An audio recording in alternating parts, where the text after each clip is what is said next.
Hello friends, welcome to our channel learn English with S K sir. Students, आज हम जो topic करने जा रहे हैं वो है हमारे इंग्लिश ग्रामर के क्वेश्चंस, जो कि आपके क्लास 10 एग्ज़ाम के लिए बहुत ही महत्वपूर्ण हैं। तो आपके जो 10th क्लास के जो एग्ज़ाम्स जो हैं अभी होने वाले हैं उसमें इंग्लिश ग्रामर के 15 मार्क्स होते हैं। तो आपके इंग्लिश ग्रामर में जो है 15 क्वेश्चंस जो है आपको अटेम्प्ट करने हैं और हर क्वेश्चन जो है वो आपका 1 नंबर का है। तो 15 क्वेश्चंस इंग्लिश ग्रामर के एमसीक्यू में आएंगे स्टूडेंट्स, क्योंकि बोर्ड का ही सैम्पल पेपर जो है हम आपके लिए लेकर आए हैं। तो स्टूडेंट्स आइए स्टार्ट करते हैं। सेक्शन बी ग्रामर, ये जो है स्टूडेंट्स ग्रामर आपके पार्ट 2 में आएगी। तो बी क्वेश्चन है ये, attempt any 15 sentences by choosing the most appropriate answer from the given options. A है, use the correct form of the verb given in the brackets. First sentence, he always dash bracket में find fault with others. Option A find, B find, C do not find और D did not find. He always finds fault with others, B option जो है students वो यहाँ पर correct answer है। Present indefinite tense का use होगा। Next question, no one besides the nurse dash this secret. Option A knows, option B know, option C new, option D known. No one beside the nurse knows this secret, A option correct है। Present indefinite tense का use है। Now next question, there dash no leaf on the trees. पेड़ों पर कोई पत्ता नहीं है।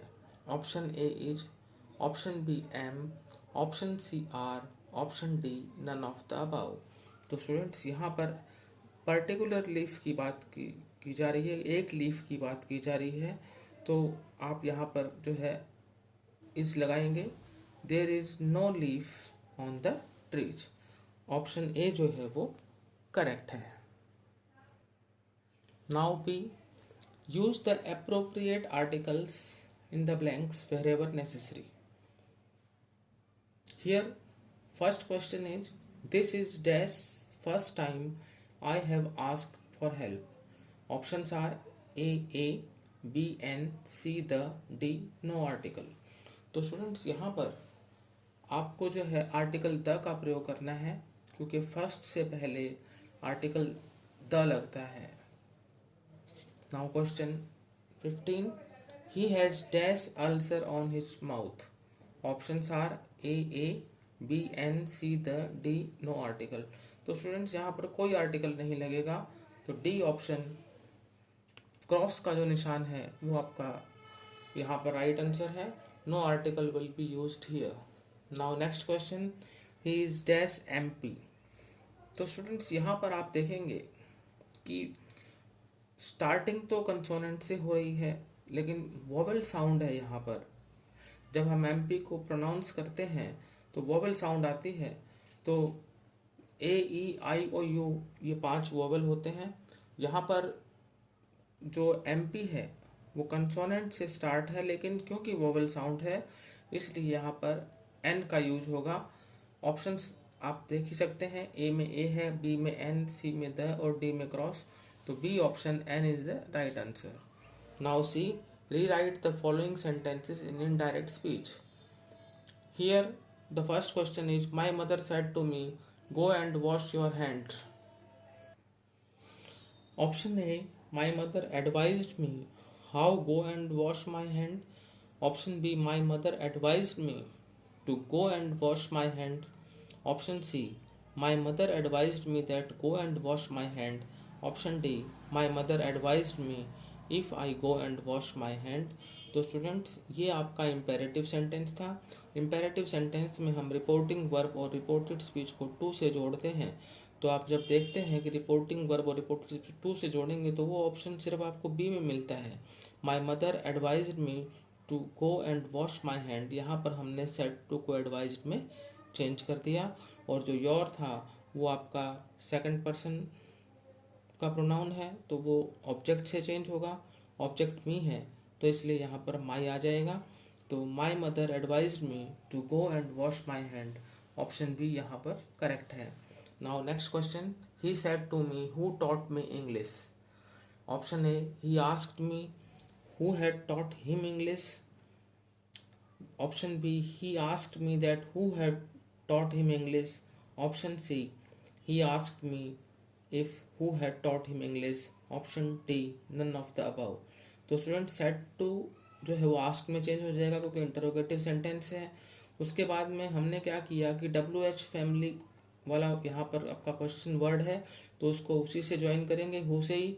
Taught आपकी सेकंड फॉर्म है वो चेंज हो जाएगी आपकी हैड प्लस थर्ड फॉर्म में, यानी पास्ट इंडेफिनिट चेंज हो जाते हैं पास्ट परफेक्ट में।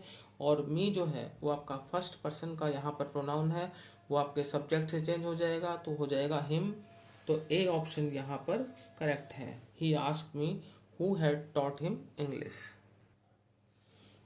Now next question, Priyanka said mine is the best school, A Priyanka said that hers is the best school, B Priyanka said if hers is the best school, C Priyanka said to hers is the best school, D none of the above. तो students ये जो sentence है इस आपका जो है assertive sentence है, reporting verb और रिपोर्टेड स्पीच को दैट से जोड़ेंगे। माइन का जो है वो प्रियंका से हर्स हो जाएगा क्योंकि माइन जो है वो आपका फर्स्ट पर्सन का प्रोनाउन है, प्रियंका सब्जेक्ट से चेंज होगा थर्ड पर्सन तो माइन का हर्स हो जाएगा। A option Priyanka said that hers is the best school जो है वो करेक्ट है। Now D fill in the blanks with suitable modals. अब जो है क्वेश्चंस मॉडल्स क्या जाते हैं, इसमें हमें मॉडल्स को जो है फिलअप करना है। हम इसमें हमारा फर्स्ट क्वेश्चन है dash she have good health, option है A may, B might, C can और डी विल। तो स्टूडेंट्स भगवान उसका स्वास्थ्य जो है अच्छा करे, तो गॉड के ऊपर जो है फेथ यहाँ पर जो है दिखाया जा रहा है, भगवान पर आस्था या विश्वास के लिए मे का यूज होता है और एक्सक्लेमेटरी साइन भी आप लास्ट में देख रहे हैं, तो ए ऑप्शन में जो है वो करेक्ट है। नाउ नेक्स्ट क्वेश्चन यहाँ पर मॉडल्स में ही, we dash try to speak correct English, तो ए ऑप्शन में है मे, बी में माइट, सी में शुड और डी में जो है विल। हमें जो है करेक्ट इंग्लिश बोलने का प्रयास करना चाहिए, तो चाहिए कि यहाँ पर बात आ रही है तो यहाँ पर शुड का प्रयोग होगा, सी ऑप्शन जो है शुड जो है वो यहाँ पर राइट है। Now next question in the category of models, you dash give him a lift he has his own car, A में मे, बी में माइट, सी में शुड और डी में नीड नॉट। तो यहाँ पर you dash give him a lift, तुम्हें उसे लिफ्ट देने की आवश्यकता नहीं है, उसके पास अपनी कार है। तो यहाँ पर स्टूडेंट्स एब्सेंस ऑफ नेसेसिटी की बात की जा रही है, आवश्यकता के अभाव की। तो आवश्यकता के अभाव के और एब्सेंस ऑफ नेसेसिटी के लिए नीड नॉट का यूज होता है, ऑप्शन डी करेक्ट है, you need not give him a lift he has his own car. Now E fill in the blanks with correct form of verbs gerund और infinitive given in the brackets. तो students ये non finite का जो है हमारा topic है, यहाँ पर हमें जीरंड या इन्फिनेटिव जो है वो भरना है। तो देखिए नॉन फाइनाइट के टॉपिक में कौन से जो है जीरंड और इन्फिनेटिव हम भरते हैं। फर्स्ट क्वेश्चन है इस कैटेगरी में, let him dash go now, A option go, B went, C going, D none of these. तो स्टूडेंट्स आपको यहाँ पर ये बात याद रखनी है कि जब भी लेट हो तो लेट के बाद जो है इन्फिनेटिव का यूज होता है, और इन्फिनेटिव आपको पता है दो टाइप के होते हैं, बेयर इन्फिनेटिव और टू प्लस इन्फिनेटिव। तो लेट के बाद हमेशा बेयर इन्फिनेटिव का यूज होता है, यानी विदाउट टू का, यानी गो से पहले हम टू नहीं लगाते और ना ही कोई गोइंग करते हैं। जीरंड में क्या होता है कि वर्ब के साथ हम आईएनजी लगा देते हैं, और इन्फिनेटिव में हम वर्ब से पहले टू भी लगा देते हैं और या फिर बेयर इन्फिनेटिव का यूज करते हैं। तो स्टूडेंट्स यहाँ पर लेट के बाद जो है बेयर इन्फिनेटिव का यूज होता है, यानी गो का गो ही रहेगा। ए ऑप्शन करेक्ट है। Now next question, this cloth is easy dash wash. A wash, B to wash, C washed और डी वॉशिंग। तो स्टूडेंट्स इजी के बाद टू प्लस इन्फिनेटिव का यूज होता है, ये याद रख लेना आप। तो वॉश से पहले टू आएगा, तो टू वॉश जो है वो करेक्ट आंसर है, बी ऑप्शन राइट है। Now next question, she is fond of dash making storage. मैंने इसका आपको आंसर ही बता दिया है, क्योंकि फॉन्ट के बाद यहाँ पर प्रेपोजिशन ऑफ है, तो जो ब्रैकेट में मेक दिया हुआ है उसके जगह हम कर देंगे मेकिंग। प्रेपोजिशन के बाद हमेशा जीरंट का यूज होता है।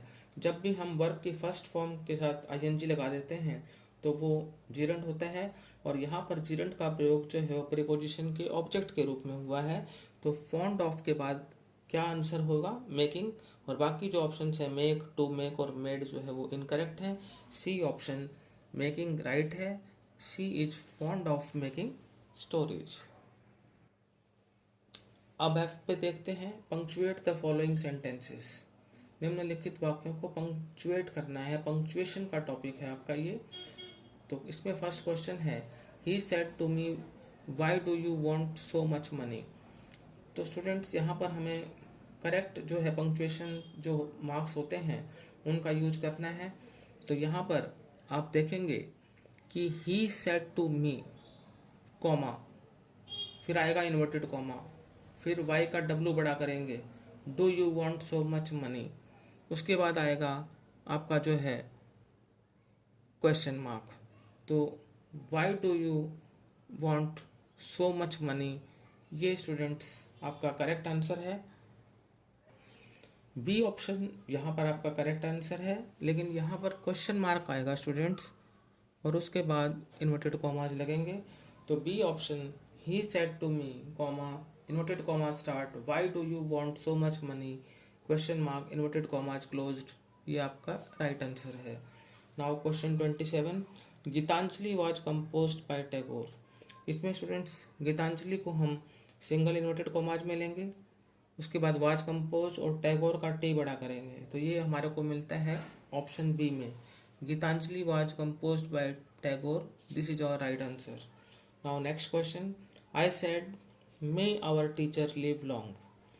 तो स्टूडेंट्स आई सेड के बाद हम कॉमा लगाएंगे, उसके बाद हम इन्वर्टेड कॉमा स्टार्ट करेंगे और मे का एम बड़ा करेंगे, आवर टीचर लिव लॉन्ग, फिर आएगा एक्सक्लेमेटरी साइन और इन्वर्टेड कॉमाज क्रॉस करेंगे। ये चीज़ मिलती है आपको ऑप्शन बी में, I said comma, inverted comma start, may our teacher live long, exclamatory sign, inverted commas cross. तो स्टूडेंट्स आज हमने क्लास 10 के लिए इंग्लिश ग्रामर के 18 क्वेश्चन सॉल्व किए, जिसमें से आपको पेपर में 15 क्वेश्चंस अटेम्प्ट करने होते हैं। 15 मार्क्स की आपकी इंग्लिश ग्रामर पूछी जाती है क्लास 10 में। तो ये आपका पार्ट 2 था स्टूडेंट्स, जो कि एमसीक्यू है। तो स्टूडेंट इसका हमने ग्रामर पोर्शन सॉल्व किया है, आगे हम इसके जो हैं और पार्ट भी सॉल्व करेंगे। तो स्टूडेंट्स उम्मीद है कि आपको हमारा आज का ये इंग्लिश ग्रामर का पोर्शन जो है पसंद आया होगा। इसी तरह के क्वेश्चंस आपके बोर्ड एग्जाम में आएंगे। यदि आपको आज का हमारा वीडियो पसंद आया तो इसे लाइक करें, शेयर करें और हमारे चैनल को सब्सक्राइब करना न भूलें। Thank you.